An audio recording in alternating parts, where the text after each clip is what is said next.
but when I'm not the octagon, I'm a regular man, regular guy. But the opportunity to go to the octagon and feel freedom, that's what I like to say. When I go to the octagon, UFC, I feel freedom. I can do whatever I want to kill my opponent, you know. That's why I go to the UFC, that's why people pay me. People pay me to see what I can do to finish my opponent. I love that situation. I don't know if you have another sport like that, you know. You need to use all your skills to beat your opponent, you know, and feel freedom to do that, you know. That's why people love UFC MMA. Well, you've been doing this for a long time. Media and fans, they like to attach a storyline to these fights. And everyone keeps pointing to, you know, your fight against him on The Ultimate Fighter. Kai was in here, and he's like, that was 9 years ago, I didn't know how to cut weight then, I'm in a different camp now. But he did admit, you know, when we fought, you were the #1 seed. He always kind of assumed you would fight for the title in the future. When you fought Kai all those years ago, did you see him making it all the way to the UFC title fight? He's so good, you know.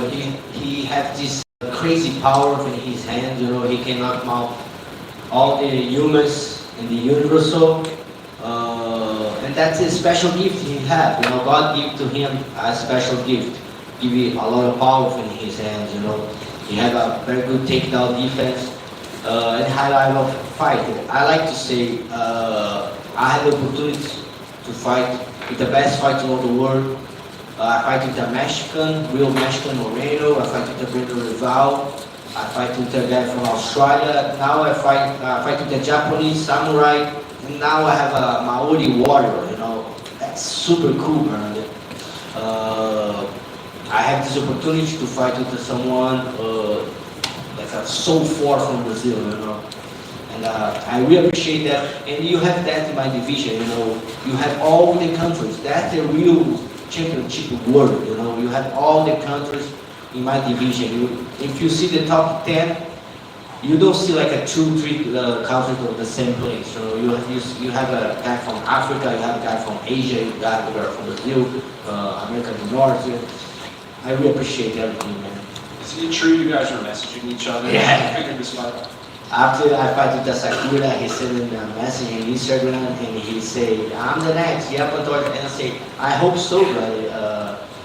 Kai Kara-France is a real good guy, you know, super humble. It's like, and I say to him, he look more dangerous right now because he have a family. When I fight with him the first time, he don't have family yet, he don't have kids. And right now he have a kids, he have a family. And that's making him more dangerous, you know, and I know that because I have my family to fight, I have my family to feed, you know, and that's good advice for myself, you know. I know when the octagon is locked, Kai Kara-France don't fight for just him anymore, you know, he fight for his family.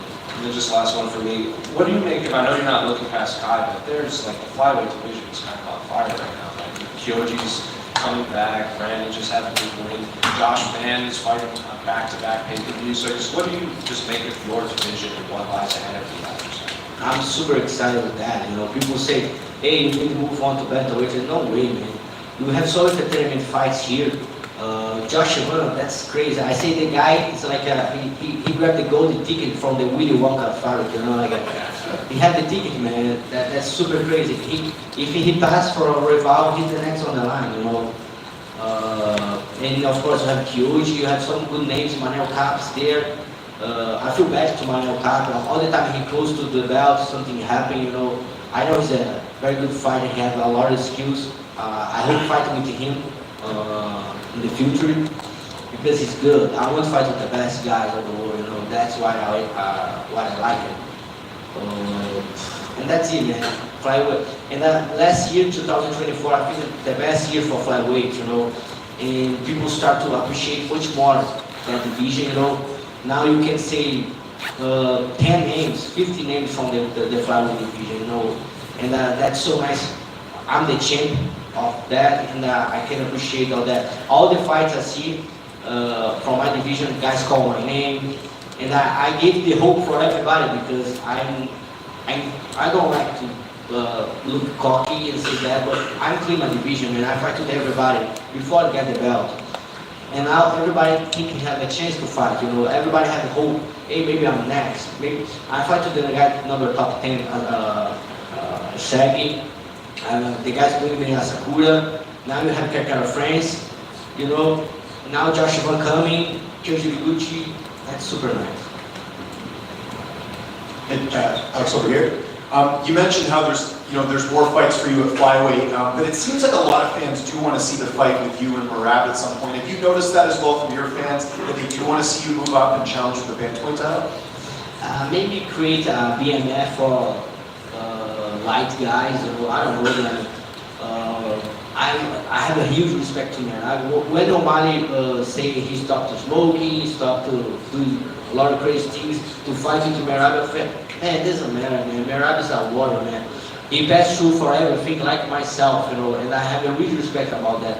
I think never O'Malley can beat Merab, you know, and that's so crazy. He thinks he can make difference, and Merab make a difference. He's submission him, you know. But of course, I want to fight with the best fighters of the world, you know. If I have an opportunity to fight with Merab, of course I'm accept, you know. But it's not something I really look for, you know. I have my division. I'm super excited for that division, you know. A couple names, new names coming. Joshua is a nice surprise to everybody, you know. He fights so good. He make a very good fight with the Bruno Bulldog, and maybe he's a next challenger for me. Yeah, just quickly, like thinking about Merab and a potential matchup with the two of you, how do you feel like your style matches up against his, especially with your cardio? You've got 5 rounds a number of times. Like, how fun of a matchup would that be? You know, I'm learning a lot, you know. I'm learning a lot with my losses. And then that's making me a better fighter right now, you know. And I think if Merab try to make me take me down, I can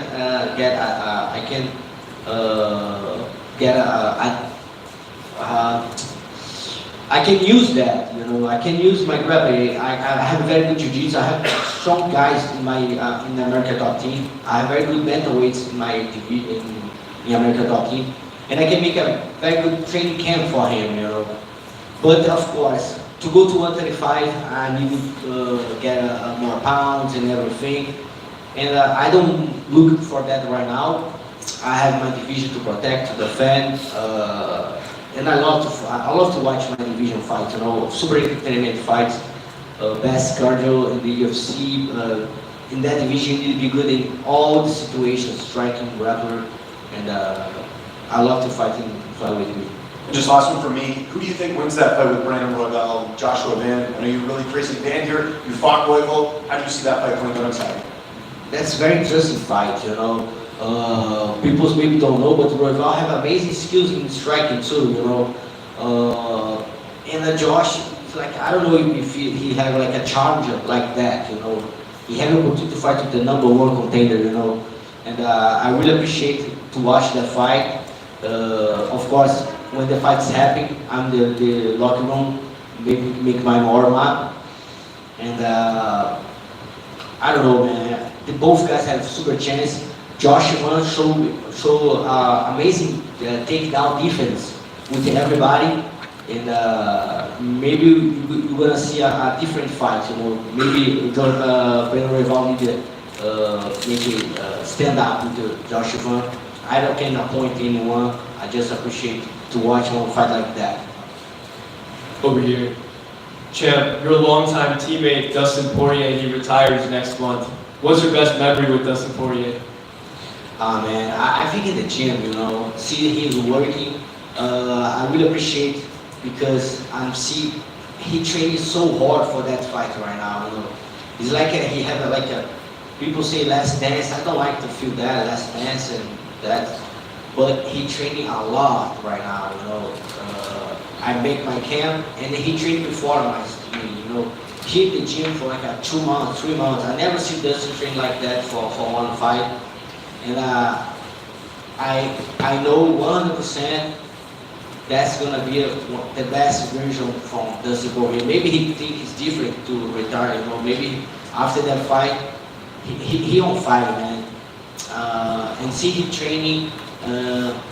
We live close to the Coconut Creek in Florida, and I drive my car to go to my house, and I see Dustin running like a crazy, you know, in the street, you know.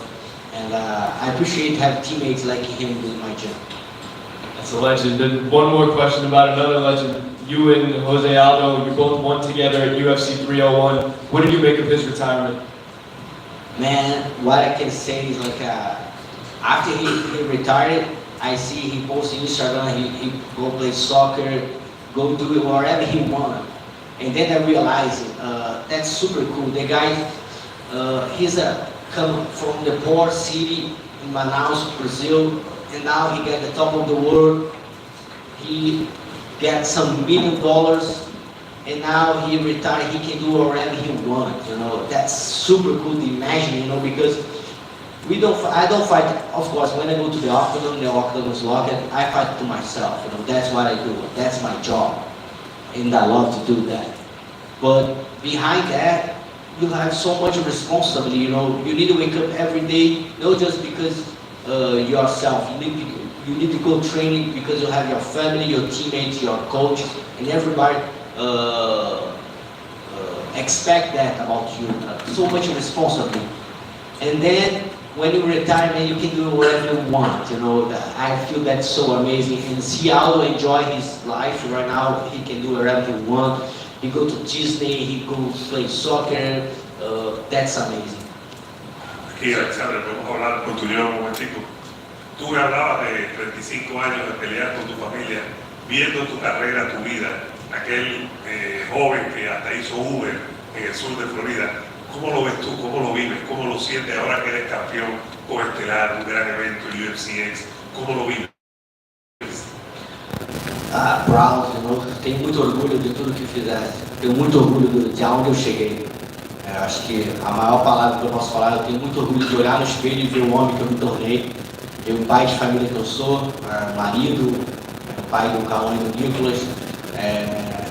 Todo o sacrifício que eu tive que fazer, eu fiquei longe da minha família por muito tempo. E ver hoje que minha família acabou de chegar aqui, meus filhos, minha esposa, estão lá no quarto me esperando. Então é inimaginável. Né? Eu ainda acordo todo dia e me espanto em ver que eu sou campeão do UFC, sabe? Parece que é algo novo sempre para mim. E só que, em paralelo a isso, eu quero muito mais, cara. Eu acho que eu tenho uma vontade dentro de mim, sabe, insensável. Eu venho de uma cidade muito bonita chamada Arraial do Cabo, onde a gente tem um pôr do sol mais lindo do mundo. E eu nem lembro a última vez que eu vi um pôr do sol. Porque eu estou trabalhando muito duro para conquistar as coisas que eu tenho hoje e as coisas que eu quero conquistar no futuro. Então, eu tenho muito orgulho de mim. E a pelea principal, Oliveira, Topuria Oliveira, como la ves?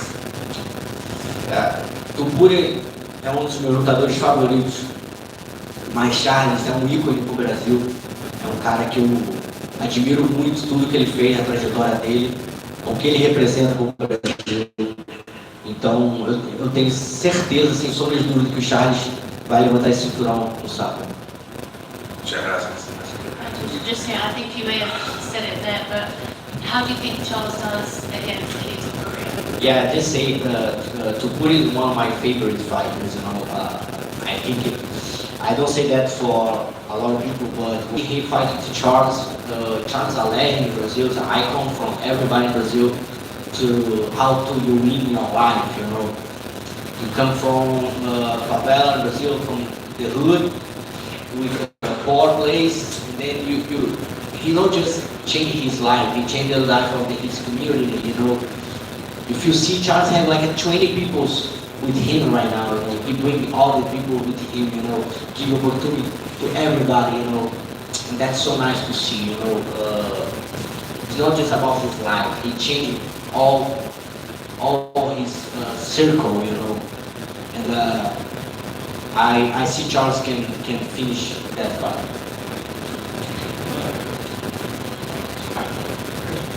Champ, the next day after the fight, your team planning to play in Bayern Munich in Miami. So will you be in time for the game, and what's your prediction with the winner of the World Cup? Yeah, that's super nice. Have Flamengo play in the Mundial Soccer. I love to watch. I watch all the games.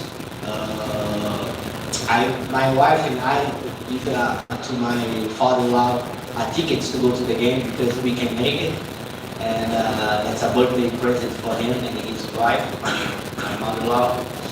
And man, if Flamengo go to the finals, I don't follow Flamengo in the finals, you know. I think we have a very good team to that competition, and we can win the game, you know. I support Flamengo, maybe 2-1, maybe 2-0. Flamengo has a very good team. That's super nice. I don't know if everybody know about soccer, but like that's nice see in that competition, like European teams, billionaire teams playing with small teams in Brazil, and Brazil still won. You know, we won all their games. Super nice, and I'm with Flamengo. Let's go. Pantoja, I was wondering, with bringing in, UFC bringing in Kyoji Horiguchi, it feels like, oh, Pantoja's beating so many guys, we want to make an effort to bring in more flyweights for him. But is it awkward? Because obviously he's also an American top team guy. Have you guys talked about this at the gym? Kyoji helped me to get this belt. If I don't have Kyoji Horiguchi, I don't know if I can go to this high level. You know? Kyoji me push every day, man. If I have a bad day, Kyoji gonna beat me in the gym, you know. And I really appreciate having a guy like him. And I really hold this belt and wait Kyoji Horiguchi, because when I trained him in the gym, I'm not gonna hurt him. But in the octagon, when it's real, I'm gonna hurt him so bad.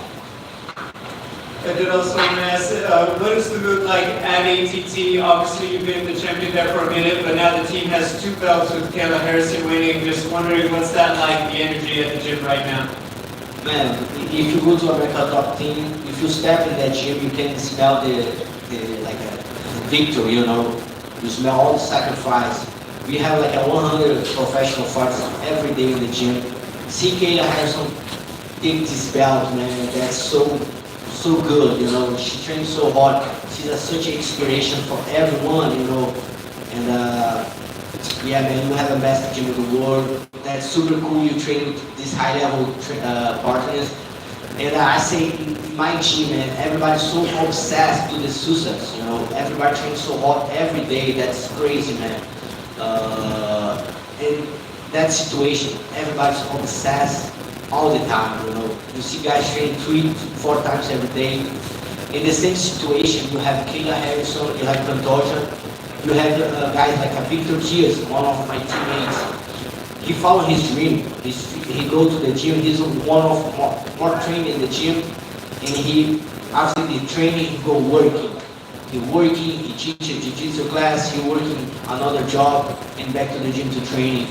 You have like all inspiration, you know. You have Kayla Harrison doing sacrifice, and you have this guy Victor Diaz training every day and working, you know.